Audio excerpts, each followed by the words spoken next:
slack. It's not like coax, all water got in, I want to strip it back, get back to the shiny grade. So yes, if you don't have a place to neatly store the slack and you can splice, you can cut it to fit so that it fits in the house box. Or those customers that have like custom enclosures on the house, you got to fit it in that. Cut it what you need. I do want to present one argument, just for the sake of it. I see that you're saying you trust him to do it. The lion's share of technicians, I would not. No matter how easy I can make it, that 3-piece assembly you guys put on is super efficient. And it's a factory cut. There's no matching gel in it. It is raw glass melted onto raw glass, so it works. Yeah. The other thing is, if you want perspective, if you look at any Comcast warehouse or a drop facility, they have an orange bucket and a blue bucket, these big ass bins. You guys do outside. If you look at the connectors that are out there that are thrown away, thousands upon thousands upon thousands. One of those connectors is 8 cents. These connectors are $10. Just to give you cost perspective. Okay. Yeah. So while to your point, yes, Chris, I see him cutting it. Yeah. But if you had a new hire off the street, I think you'd be insane to let them put on a fiber connector outside of something like this. Yeah. And I've gone to a place, seen the admin, I'm like, hello, this girl's got nails this long. Can I show you something? Yeah, I teach her how to put that on. Do you think you could show these guys how to do it? And they're like, yeah, I can do it. And they do it. So a different methodology, a different logic behind it, but connectorization is a challenge. Pre-made will be the best quality, no matter how skilled. And speed. And faster, of course. The main reason we run into situations where you need someone to splice it is probably lately the drop area crew leaves too much slack in one spot. And that's why I said I'd like for you to know how to do it. Yeah. Because that's we very need you people. got there and the drop area was already too long. These are great. These are great to use if you can use them. But because we all know that this industry, you know, there's nothing set in stone. You're gonna get to a job where you're gonna need to cut this thing off. It's gonna happen because then you're gonna be sitting there. For whatever reason, you're gonna be sitting there with 400 feet of slack, and you're gonna be like, "Shit, I really should have been paying attention to how to do that." You know? Yeah, it's a good skill to have, and it will get used. It is certainly not in every job. Well, so then let's talk about the TKT tool, the Corning. I mean, is that for sure staying? Yeah. Okay. Well, no, just that's going to be used. Staying. It's not going to get phased out to some other method that this is superseded to this now. No, it's all. I mean, if anything, it's a Coke and Pepsi. Everyone is making their own. Dan, PPC has a kit. That's why I'm asking after he left the room or whatever. Which, I mean, he'd be happy to sell, but for whatever reason, we're not. That's not what has been getting purchased. I just wanted but to. They all serve the same purpose. They'll do essentially the same thing, and you can mix and match. Okay. So if you have a Corning kit, you can cut the PVC cable. It's all. Sure. There is a standard. There are some standards to it. But to Dan's point, we should rely on these quick connectors as often as possible. Yeah. You pull out the fiber kit when you're in a situation that calls for it. Don't just, I'm going to cut every fiber. Hey man, I keep a measuring wheel. You have the fiber is like just bent a little bit, you need to cut again. You know? It happens. You never know. It happens. Yeah, you may not get it on your first try. Yeah. Yeah, and what you're saying, and to that point, I've been in situations where I had the mechanical connector there. I'm at the place where I plug it in, and I go to put that thing on, and I bent it, putting it on, and now my light's messed up. I had to cut it off. That's And at some point you were to run out of slack because you cut it to fit the first time, and now you're. That's right. Yeah. So, and again, this is a 101. That's later. The fiber splicing comes later. Getting techs equipped to do this type of install work is what Comcast needs at the moment. If we have to send somebody back to splice, that's what we'll do. We're happy to get the customer installed. We tell them, hey, you're going to see a bundle of cable on the house box outside. We'll come back and deal with that. The install is done. They're online. That's what we care about. Where do you see the new house box? It's gonna blow your mind. The one that just snaps in, you were talking about? Blow your mind. Nice. Go on. Do I have one? Not here, no. I can't present it. Are guys putting shovels through that stuff, or is that pretty tough? So, can you, if you bury this to spec, which is Comcast, I think it's 12 inches, correct? If you bring it down below 4, though, and you take a shovel to it, it won't damage the fiber if it's in a conduit. Think about texture. If you took a fiber directly to that 6 inches, it's going right through it. Oh, right. It's going through really any fiber. On another note, though, This fiber here, because of a couple things, this has a better tensile strength, a better crush rating, and better pullability than that Corning. So if you laid this down as a temp for whatever reason and you drove over it, I'm not saying on camera it will survive it. There's a really good chance though it will work. Yeah. This one. Okay, Not that the brings round me, one. that brings me to This my, one. my next question here. There are some tricky scenarios sometimes involving county roads All and that day. type of thing. Yeah. And stuff getting ran over or busy traffic and that type of thing. That's what I was going to ask about. So you said, hey, it could get ran over. So and one thing, I would Driveway is never not- cross a county road with any sort of cable. I think that's like, No. that's a Yeah. fine. Run over on a driveway. Not A driveway, across the road, yes. yeah. This be on a driveway, not a county do you road. understand what I'm saying? You talking I've about pulled some pretty Freeberry, gnarly bro. drops and they're Freeberry. Oh, you're County talking road, about you aerial, get a trying to get it across the road. Goes Yeah, across or just the, anything, house- anything. neighbor's driveway. There are times where I can't feasibly shut down a road or traffic because of what I'm doing. I have to try to work. I would use this and I'd lash it up to a tree or some stuff and get it up there however you can. Yeah, But I would JSO never leave it flat on a road. JSO should send on emergency. They're not fast, but they'll send someone to stop traffic. I've done it. So that, okay. Don't you got to set an Can this appointment be, for that? let me read. So my No, question this is on a was, driveway. how many vehicles could run over that before it's unusable? It could be one, it could be thousands. It really depends on the angle that it's hit and all that stuff. But I'm saying if you put this on a driveway, You need there's a that one. strong chance this will survive. Okay. No, this is significantly more crush resistant. I mean the road, not the driveway. Oh, gotcha, yeah. Never on a road. Driveway, yeah, I get that. Yeah. Okay. But that orange The customer wouldn't drive survive. It might, but this is shock. Like the test we did, this thing is the most durable fiber on the planet. It seems, outside of like something ridiculous.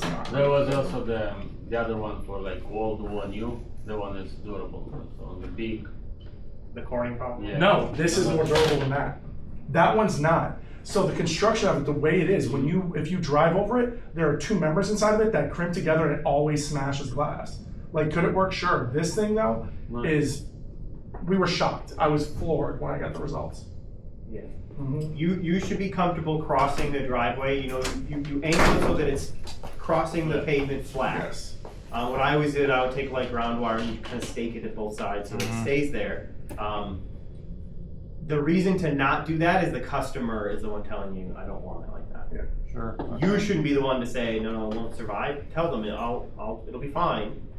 Still, you know, if you can shoot for like the seam when the driveway comes together, shoot for that and then stake it down to minimize it. But the customer should be the only reason, maybe a neighbor, telling you, nope, can't run it.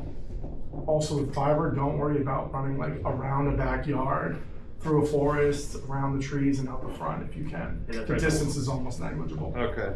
You're saying if you got to take the longer path, it might Take be the better longer off. path. Yeah. With cable, you might be like, I can't afford the loss. Doesn't matter. Okay. There you go. If out of that tap you're 22, I mean you're gonna be running it down to Miami before you know the signal. Right. Okay. Yeah. Makes sense. Some of it's almost the same, but a lot of the rules about cable loss, that all gets thrown away. Yeah. The fiber will carry your signal. You have to be careful about how you run it, and just being careful with the tips and stuff like that. That's really the change.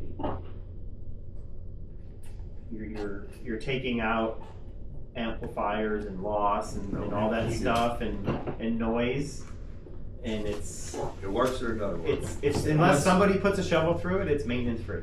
What's gonna fail? What's gonna fail at PHT? I think on those, I saw optical transmit and receive, and then there was a third number.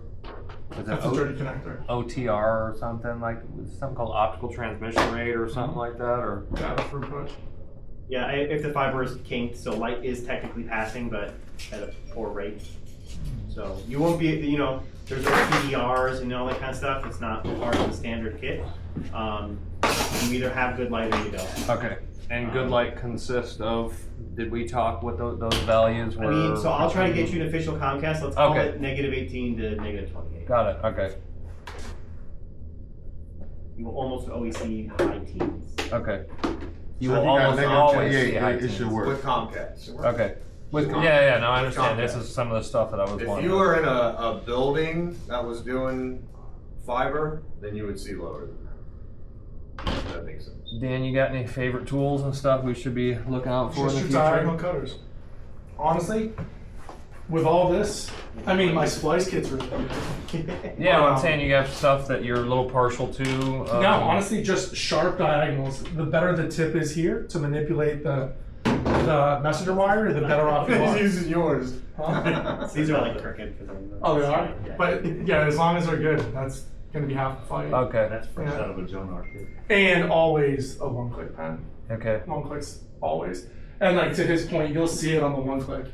If it says SC, that's a good one. If it says LC, that's not a good one. It won't work on what you're doing. Explain the difference in the two. It's the size of the ferrule, the glass, and like the density of it. So they've got like SC, FC, MDC, all these different versions. Everything you're gonna work with is gonna be SC. SC. Okay. SC UPC. It should be in the fiber kit.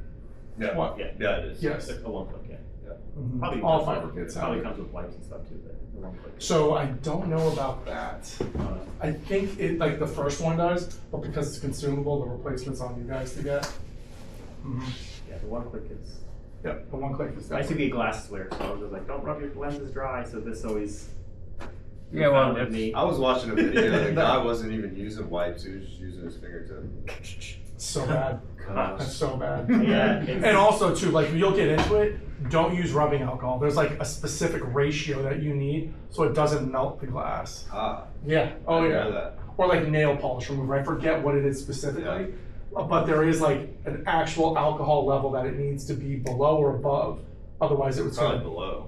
I forget. I can find out though. you're saying don't use acetone on it. That's exactly what I'm saying. Right. Definitely don't use acetone on it. And No- what, no what do you BYOB use stuff. to clean? Yeah, no It's like an vinegar. alcohol wipe.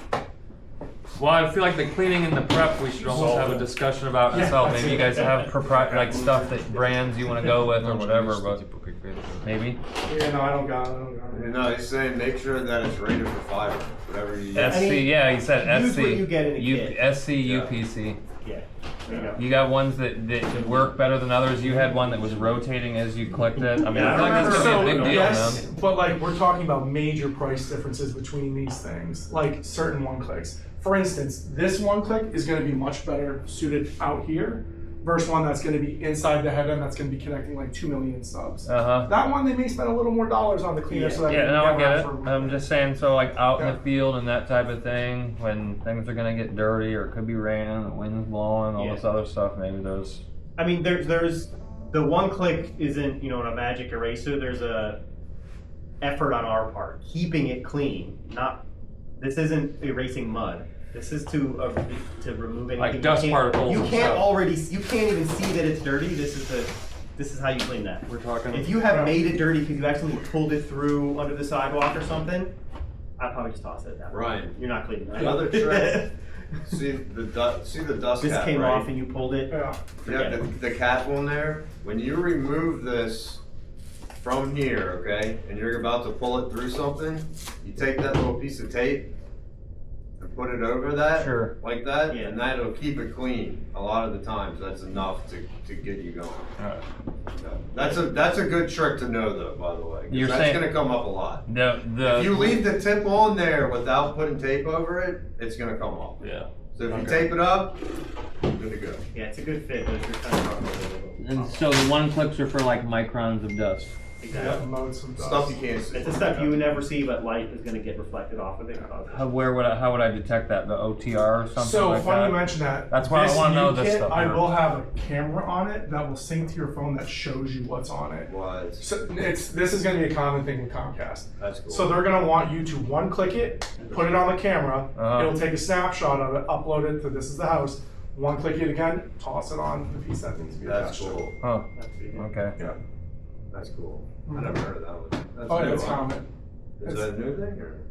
I think it goes live after like October or something like that. But yeah. So like this kit, while it's practical and it can work today, it doesn't have the full smorgasbord of pieces that Comcast wants for it. Yeah. I'll send it. The C5 I have, I'll send it all to you. Okay. Mhm.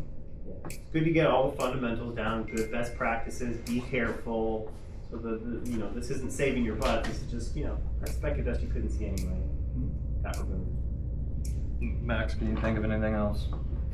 No, a lot of information. Think Well, of your that's a ton, isn't think it? think of the techs that are going to be doing this. What questions might they have, or what concerns? Like, I don't know if they're going to be able to do that. Now would be the time to. in general, what we went over with just the physicality of these two Yeah. fibers and like the ability to put on that and remove it is gonna be the bulk of it. That's a big, yeah. The rest is Comcast procedures, that's Yeah, not it's this. all bulk of it. Problem.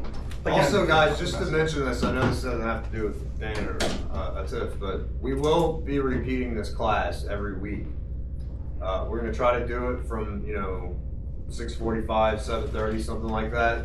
So if you do have questions moving forward, come to the class or call me, because I'm trying to get as much information in one spot as I can, so we can get people rolling on this. Is that just for us, or could we bring the tech in each time? No, the techs are 100% invited. The only reason they didn't come today is because we had to do it so late. But the class is for the techs to become certified. We're gonna put them through the class, and we'll test them, and then that's their certification process. So Yeah, and you guys and Chris and probably James have to trust that they're ready, because Comcast is expecting EPON techs back in the field. yeah, But I don't wanna just check the box and send them loose, they need to be doing good and not driving repeats. And, If you don't feel comfortable either, I can walk them through this as well. Okay. Like, I'm happy to do this again and again. Not until the third week of August. What's that bill that comes to CUI sending you? Huh? See all them boxes out there? That's the bill they're sending. Yeah, Comcast paid you. Damn right. Yeah, so do I. But yeah, keep- delete.